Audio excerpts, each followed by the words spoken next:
Kia ora, g'day, welcome back once again here with part 2 of my reaction to the Anti-Hero podcast, episode 140, Barney Fife of Baghdad, with Brent, Tucker and Tyler. I don't know Tyler's surname. So anyway, let's jump back in.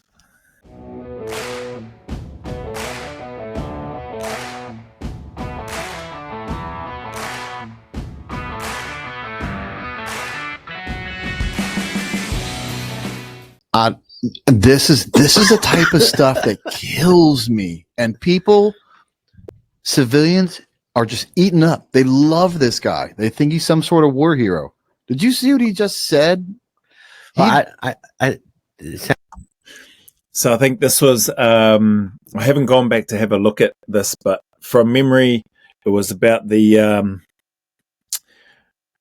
moving up, bombing and moving up, and then getting to the top of the mountain, and then him asking, John McPhee asking a question to one of the other team members, is this incoming or outgoing mortar fire? So that's where we got up to. And then I think John spoke about however many years later he caught up with the same guy that was part of that same task where they were dropping bombs. And that guy said to him that was incoming, but you had a big smile on your face or whatever it was, and he didn't want to ruin it for him. So yeah, we're gonna hear Brent and Tyler talk in more detail about, you know, some of John McPhee's claims or comments on the Shawn Ryan Show. Anyway, sounds like I've been around them, and I've never really been around them going in combat, but I've been around them coming, and they don't sound the same. Well, that's because apparently you have more experience than the greatest warfighter of our generation. They definitely don't sound the same. You know, you've got, I don't know if I spoke about this in the other reaction, but they definitely do not sound and they do not impact the same. You know, outgoing mortars, and even me not being a mortarman, but having let off a few mortars in a, not during a contact, but during a time where we managed to gather up some of the enemy weapons, and then we went and set up some of the small mortars and let a few off. But I already knew what mortars sounded like anyway, just from time in battalion and hearing the mortarman support company letting off a few mortars and that sort of thing. But you know, you have the thunk thunk thunk sound when they're dropping the mortars down the tube. And then they go off, the charges go off, and then they thunk out of the pipe. And then when they're coming in, they make a heck of a bloody bang, bro. And they are spraying stuff up in and around you. So it's pretty undeniable to tell whether your mortars are incoming on your position, like you're being hit with mortars, or whether you are letting mortars off and they're outgoing, like you're firing mortars off onto another position off in the distance. So, yeah, anyway. Because if he can't tell the difference, who are you to tell the difference? That's the most retarded thing I think I've ever heard a vet say, that I didn't know the difference of incoming and outgoing mortar fire. John, you were a ranger, specialized infantry. You have been to a mortar range. You have seen mortars. If you don't know the difference between a mortar going out, which doesn't explode, it goes thump, thump, and a mortar coming in that has a massive boom and shrapnel everywhere, then you're an idiot. Then you would have never gotten to the Delta Force. And I don't think I don't. So he, so I've heard him say, this is the first time I've heard Brent say anything about John and Delta Force. I think I mentioned in the first reaction, can't remember where or when in there, but I know that there was times in there, like it went for about an hour, where they were talking about John McPhee in terms of being a Green Beret or Ranger, Green Beret. This is the first time I've heard Brent say anything about Delta Force. So, like I've said, I'm pretty sure I've seen John McPhee introduced as ex-Delta Force. Pretty hard to make that sort of thing up without being found out or caught out. So,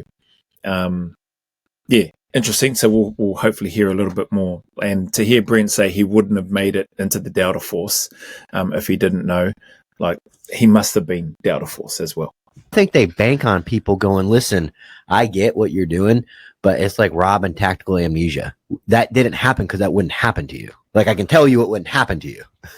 Right. It's the craziest thing I've ever heard, but it just goes to say he's a storyteller. And this is what him, Rob, and Tim all have in common. They're storytellers. And I've not heard anything from Rob O'Neill, who I'm assuming you're talking about Rob O'Neill, the gentleman from all accounts, from what I've seen, bits and pieces, not that I've looked into it heavily, but he's referred to, from what I've seen in other interviews, as the guy that shot and killed Osama bin Laden. Tim Kennedy, I've heard bits and pieces of stuff that he's shared. And man, now this is my first proper sit-down taste of listening to John McPhee. So he's out here telling a story. He's a good storyteller. And it's why he changed the name of his book to a novel, because a novel isn't the truth. And so he hasn't released his book yet, but I think, that's why he's Timmy Senior, because he's just a little bit smarter, and or maybe he just learned from Tim's mistakes, and he's changing up his book. Why do you think he's changing up his book to a novel? Because he's seen I wouldn't say so many, because he's seen a few people fall before him. Yeah. I have no idea, had no idea John Shrek McPhee's got a book out or is going to be releasing a book. To a novel. Like, I'm no I'm no bookworm. I don't know what the difference is or what what that means in the context of John McPhee's putting out a book. I assume he's putting out a book sharing some of his experiences from combat. It being a novel, I don't know what that means. Does that change the fiction, non-fiction aspect of a book? I don't know. Feel free to let me know in the comments if you like. So it's we're far from over. All right, let's keep going. Let's see what else. Let's see what else the Barney Fife of Baghdad has to say. Brent, like, I don't know Brent at all, but he looks pissed off with what he's listening to, and I guess based on what he's also heard and from the accounts from other people that were there during these experiences that John is talking about. But Brent Tucker looks pissed off, and probably rightly so. If you've got an ex, so again, I don't know, but I'm assuming if you've got an ex-Delta Force operator in John McPhee going out talking about these things, and then Brent Tucker being former Delta Force and having a massive amount of operational experience, it probably would grate him and, rub him and other operators from that unit the wrong way, because it seems like what would bring cast a negative light on the unit itself. And, like I've said in a whole bunch of other reactions, there's bad apples in every organization. I don't care what it is, where it is, who's in it. There's going to be bad apples in every organization, even in the highest performing teams of professional sports, of soldiering, of corporate organizations, of whatever it is. There's going to be some bad apples in there. And I don't know John McPhee. I'm not saying that he's a bad apple from that unit, but looking at Brent Tucker and how pissed off he looks and listening to him as he's talking about these things, it's interesting. And there must be something. It seems like there must be something to it anyway, from my take, for what it's worth. Several years over a Delta as well. Yeah. So, I mean, Okay, so he was Delta, because this is what we're hearing now. Shawn's just said that several years at Delta, and I just heard John say, yep. So, okay, that's cool, because I was starting to have second thoughts. How did that feel? Fucking to you? amazing, man. Amazing. And then like typical team shit. I got two guys arguing who's going to be in fucking charge. One's senior by time. One's actually in charge, but he's junior by time to the senior guy. So these guys are arguing, and I just leave them argue. It'd be like, call for a fire mission, linear sheath, fan them out. You know what I mean? Half air, half ground. I'm just fucking working it. And then it'd be like, be like, hey, they asked if we're danger close. I missed, I don't want to rewind back, but it sounds like he's saying a couple of the guys in his team are arguing. Is this another mission, or is this the same task from the earlier story about the mortars and stuff that he was talking about? I don't know, but anyway, a couple of guys arguing over who's in charge. I never heard of that, and I especially have never heard of that on a job, on operations, on a task. Like, before you go out on a job, well beforehand, like even before you deploy into country, you know who's in charge. Like, you know who your team leader is or your patrol commander. You know who the 2IC is. You know who your troop sergeant is, who your troop commander is. The hierarchies are already set. You know who those are, even in a conventional infantry battalion, not just SF. So this sounds like I must be talking about some of his time with Delta Force. So maybe it's on another mission or another task now that they're talking about. But to hear him say that there's two guys arguing over who's in charge, I can't. Yeah, I can't picture that personally. But hey, I wasn't there. Hey, stop arguing for a minute. Hey, how far are we from the bad guys? 400 yards. They said 600. Okay, yeah, send it. I've heard enough. God, this is brutal. So here's like just typical savage fashion. These two guys are arguing. In fact, we're going to insert another clip here. This is why I call him Tim Kennedy Sr. Mike and we always had like some friction. We had been in a couple of fights over some dumb stuff. He was in a machine gun position. He had a pistol out. I was like, why aren't you on your machine gun? He's like, well, I want a pistol kill. Like, you're a stupid idiot. And then we'd fist fight. So like,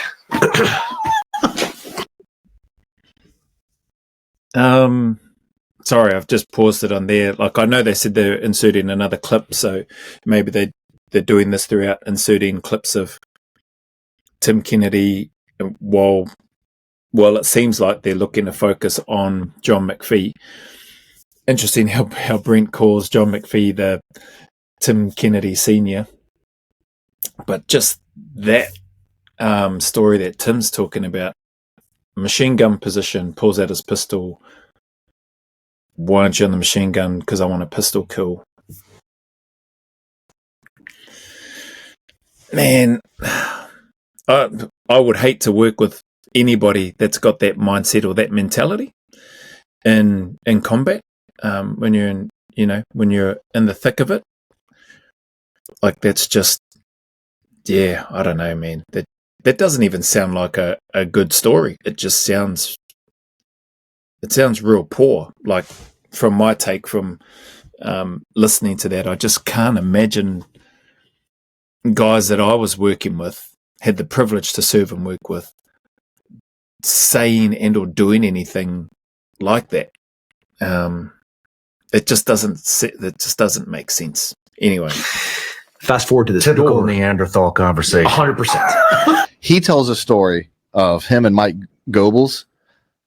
He's like, Mike's up there just doing like typical team guy shit. He's up on the gun and he's got his pistol out. He's like, what are you doing with your pistol out? And he's like, I want to get a pistol kill. He's like, get back up on the machine gun. Like, we start getting in this fist fight. Just two guys being savages. It's the same. It's the same story. Like, it's the same storyline. Yeah. Just, All right. So it's clip played. There's Okay, I think he's inserted that clip. From what I can understand, it sounds like he's inserted that clip of Tim Kennedy to draw a comparison to the story, or the experience that John McPhee's talking about with two Delta Force guys arguing over who's in charge. Like I mentioned, you don't even in a conventional military setting or conventional unit setting, I've never seen, and I can't imagine people not knowing who's in charge. There may be, I could imagine a scenario or a situation where there's things happening in the heat of a contact or in the heat of battle, and decisions are being made, again, probably by the person in charge or the team leader or the patrol commander, the PC. And if some of those decisions aren't, or if a person within the team felt strongly that some of those decisions being made weren't the best course of action, I could see then potentially a challenge in the heat of the moment saying, I think we should do this, or what about we do this? No, I don't think that's a good idea, because, and providing rationale to it and having more of a conversation rather than an argument, and then presenting why or another option as to why they might think this other way may be better. And that would probably typically come from a 2IC, but it could come from anybody within the team. I could see a scenario like that being realistic and something like that happening, but I can't fathom seeing guys within that SF space literally arguing over who's in charge. No, I'm in charge. No, I'm in charge because of this and that. Like that's the sort of picture it seems like John is painting, but I just can't see that happening. And then, as I said, I think Brent and the Antihero podcast inserted that clip of Tim Kennedy to try to, you heard Brent say it there, it's the same story. Like, they're different stories, but I think I can understand where he's coming from, or the point that he's trying to make. That's why I call him Tim Kennedy Sr. Him, just typical savage stuff, just typical team guy behavior. Just two guys fighting during the chaos, fighting when it matters most. How unprofessional, when Tim tells this story, how unprofessional are the Green Berets, to where Mike Goebbels, may he rest in peace, who's no longer with us, so he conveniently told a lie about a dead guy, about having to get a pistol kill that no one can confirm during the chaos, which wouldn't happen. Wow, that's sorry to cut him off and pausing off. Man, this time is racing by. The guy that Brent's talking about, that he's saying Tim Kennedy was talking about, and then in the heat of battle, then those two having a fist fight. Yeah, that doesn't make sense. Sorry, that went straight over my head. I didn't pick up on that part where Tim was talking about in his story, probably because there was more context to it than that little clip that was shown. But if Tim is saying that him and another guy who has now passed away were getting into a fist fight during the heat of battle over the machine gun versus pistol, want to get a pistol kill in the conversation, and that person has passed away, like there's no way to corroborate or confirm that story, right? Or whether that conversation or that situation ever took place. So yeah, rest in peace, as Brent said to the person. Sorry, I can't remember the name of the person that he mentioned, that has been referred to in Tim's comments. But that is pretty poor, just of that, if that is the case. But also, that just doesn't sound right. Like, it does not sound right getting into a fist fight in the heat of battle. Like, that doesn't make sense. Like, anyway, I wasn't there, but it just doesn't. Even though I wasn't there, that just does not sound like it makes any sort of sense. You got rounds coming in at you by the enemy. I'm not fighting one of my own teammates or having an argument with them. My attention is focused on making sure that my gun is working and trying to get as accurate rounds downrange onto the enemy position as I can to win that firefight. Just wouldn't happen. You know what else wouldn't happen? 2 tier 1 unit guys not knowing who's in charge on top of a mountain. That's insane. I won't give out the secrets, but it doesn't take even calling it a secret, but I try to say as little as possible. It's a little tough to some degree. There's some things I want to tell to be like, let me tell you why that would never happen. I don't want to. I'm still in good standing with the unit. Yeah. I'm trying to stay that way, even though John is not. Okay. So, I have to debunk this while saying enough to debunk it and not saying, too much, but I don't know what he's going to say, but I think I've touched on it, or my take on it anyway. It doesn't matter whether you're SF, tier 1 or not, or conventional forces. You know who your leaders are. Like you know that before you go on any job. You just know that. Like you know who's who in the zoo, especially when you come into a new team.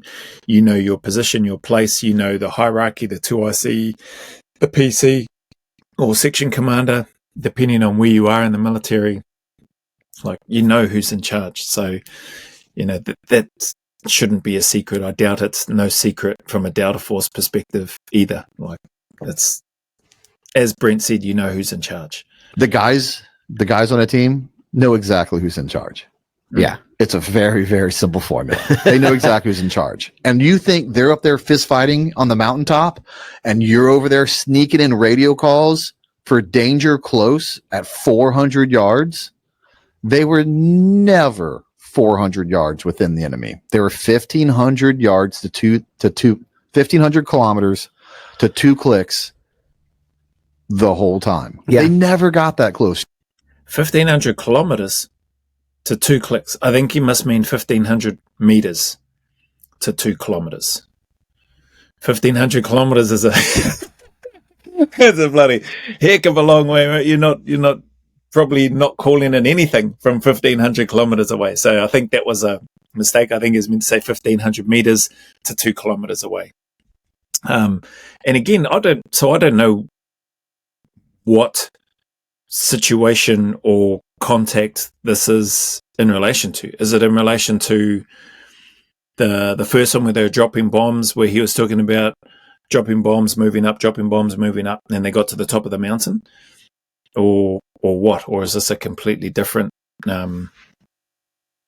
event? You were never calling in danger close strikes. And I'll tell you what, I don't care much about fist fighting somebody if I'm about to eat it because I'm danger close to an airstrike. I'm going to have more in my mind. And he's just going to sua sponte, calling it a danger close strike without whoever's in charge knowing about it. Yeah.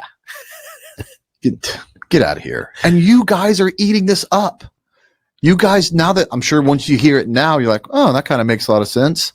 People are listening to this guy and just eating it up and be like, this is a warrior.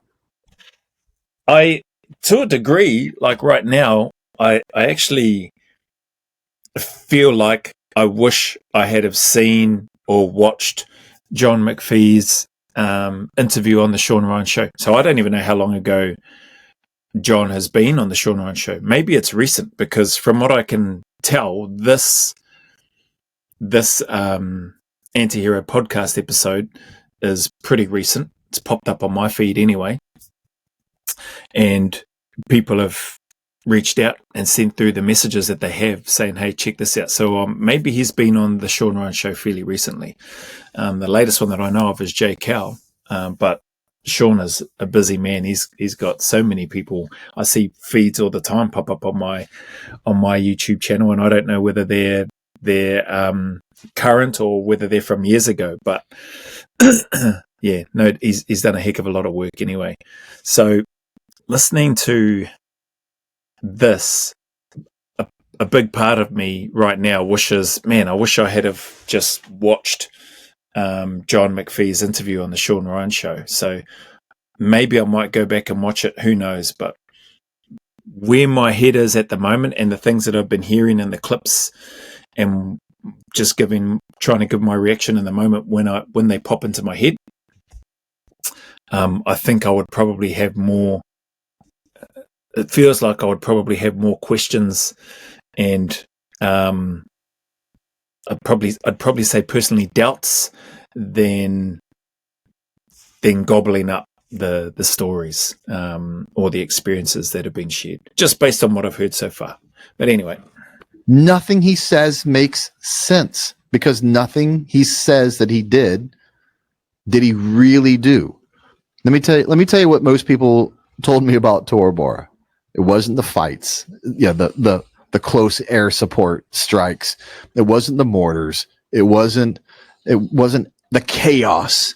It wasn't not knowing if mortars are coming in or out, because all the guys I talk to know the difference. Imagine that, a guy in the Delta Force knowing the difference between incoming and outcoming mortars. In fact, I can't get over that one. I'm gonna take a civilian out to the mortar range, and I'm gonna see if they can guess which one's which. Yeah, I think they'll get it.